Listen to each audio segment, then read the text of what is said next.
Hai semuanya, kali ini saya akan memberikan praktikum mengenai date function. Kalian pasti sudah pada tahu kan date function itu apa? Kalau kalian lupa, mari saya ingatkan sedikit. Date function adalah function yang digunakan untuk memanajemen tipe data date. Tipe data date ini terdiri dari hari, bulan, dan tahun. Date function terdapat 6 function, yaitu months between, at months, next day, last day, round, dan trunk. Sebelum kita masuk lebih jauh tentang date function, alangkah lebih baiknya kita mengetahui beberapa hal yang nantinya akan kita gunakan pada tipe data date. Yang pertama adalah sysdate. Apa itu sysdate? Sysdate digunakan untuk menampilkan atau mengembalikan tanggal berdasarkan database server. Untuk lebih jelasnya lagi, langsung saja kita ketikkan statementnya.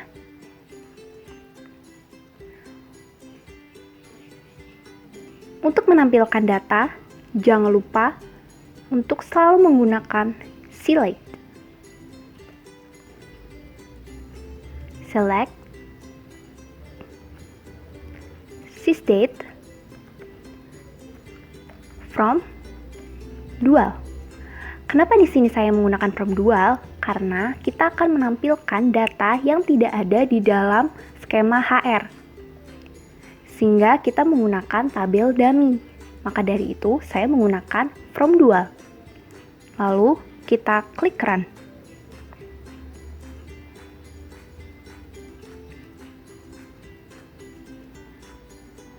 Maka outputnya adalah 15 Mei 2020. Mungkin beberapa dari kalian ada yang memahami bahwa sysdate adalah tanggal hari ini, tanggal di mana kalian mengetikkan statementnya. Lalu pada saat kalian mengetikkan statement ini, muncul output tanggal yang berbeda dengan tanggal di device kalian. Tentu saja itu akan berbeda karena saya ulangi lagi bahwa sysdate itu berdasarkan database servernya, di mana apabila kita menggunakan APEC akan mengikuti zona waktu Amerika. Jadi tentu saja akan berbeda dengan zona waktu di Indonesia. Yang kedua, tipe data date dapat digunakan untuk operasi hitung, seperti penjumlahan, pengurangan, pembagian, dan juga perkalian. Nah, kira-kira untuk apa sih? Semisal kita ingin menampilkan berapa lama seorang karyawan bekerja dari awal dia masuk hingga hari ini dalam bentuk tahun. Langsung saja kita ketikkan query-nya. Select. Kita akan menampilkan nama karyawan, jadi kita menggunakan first name. First name. Kita berikan concat untuk memisahkan antara first name dan juga last name. Agar ada jarak, kita beri spasi. Lalu last name. Kita beri nama kolomnya, nama karyawan. Lalu, kita gunakan fungsi round untuk membulatkan hasil akhirnya nanti.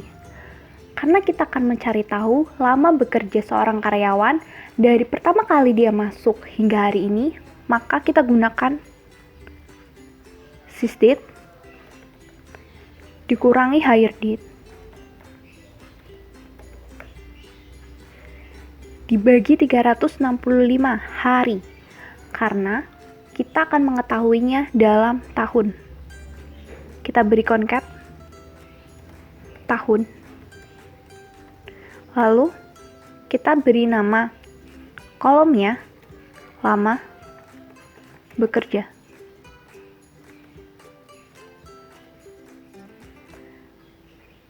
Karena first name, last name, dan hire date berada di tabel employees, maka kita gunakan from employees. Lalu kita klik run.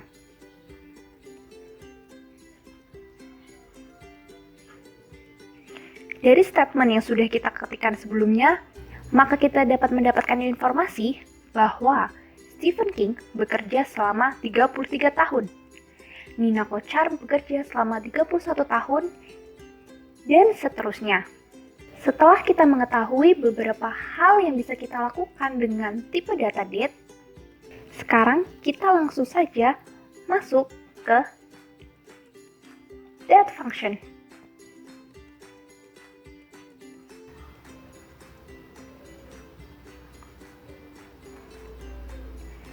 Yang pertama adalah months between.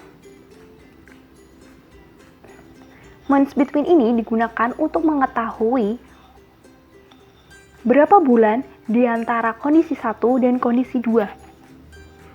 Maka dari itu, output dari months between ini adalah angka akumulasi dari kondisi 1 dan kondisi 2. Months between ini secara umum digunakan untuk mengetahui berapa bulan lamanya seorang karyawan bekerja. Dari sejak pertama kali dia masuk hingga hari ini.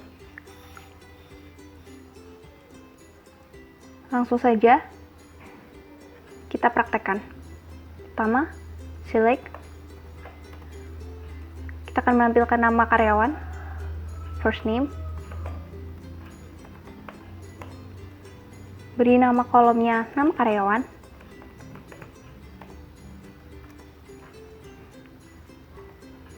Lalu kita beri fungsi round agar hasil akhirnya itu bulat, tidak dalam bentuk desimal.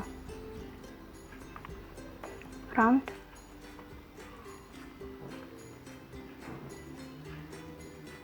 Months between.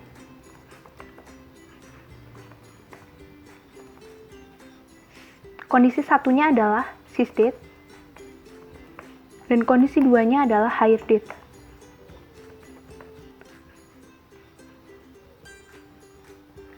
Sebisa mungkin kondisi 1 itu memiliki bulan yang lebih besar daripada kondisi 2, agar hasil akhirnya nanti itu berupa bilangan positif, bukan bilangan negatif. Kita beri concat bulan,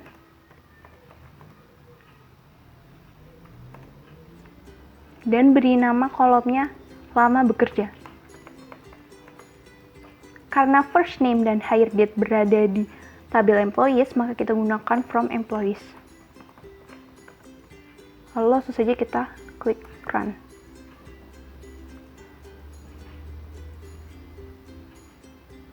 Dari statement tersebut, kita bisa mendapatkan informasi bahwa Stephen telah bekerja selama 395 bulan, Nina telah bekerja selama 368 bulan, dan seterusnya.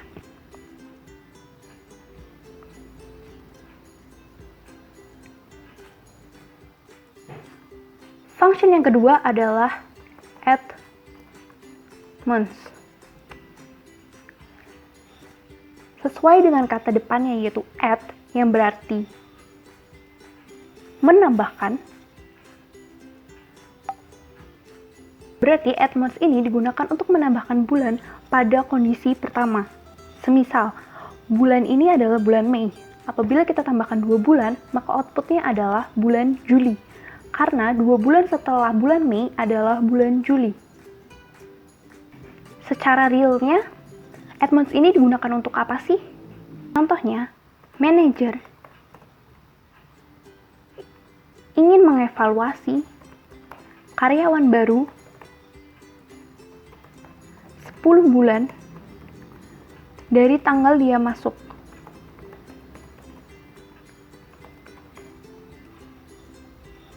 Maka caranya adalah select,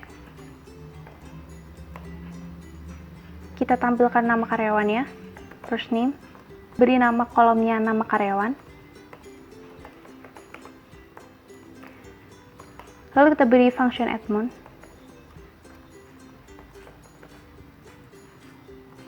Kondisinya adalah hire date karena 10 bulan dari awal dia masuk, hire date.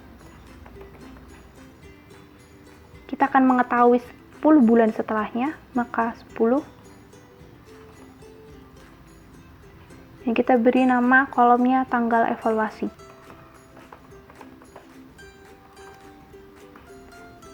First name dan hire date ada di tabel employees, maka kita gunakan from employees. Lalu klik run.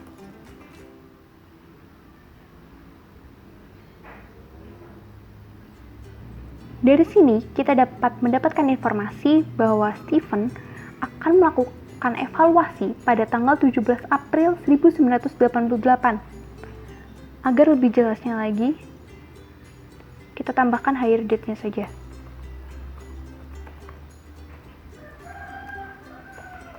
Kita beri nama tanggal masuk. Kita run kembali.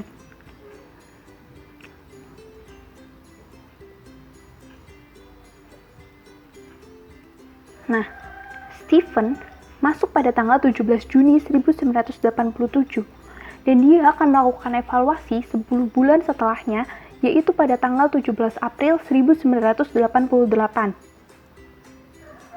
Dari sini, kita juga bisa melihat perbedaannya dari months between dan at months. Months between, outputnya adalah berupa angka, sedangkan at months, outputnya berupa tanggal.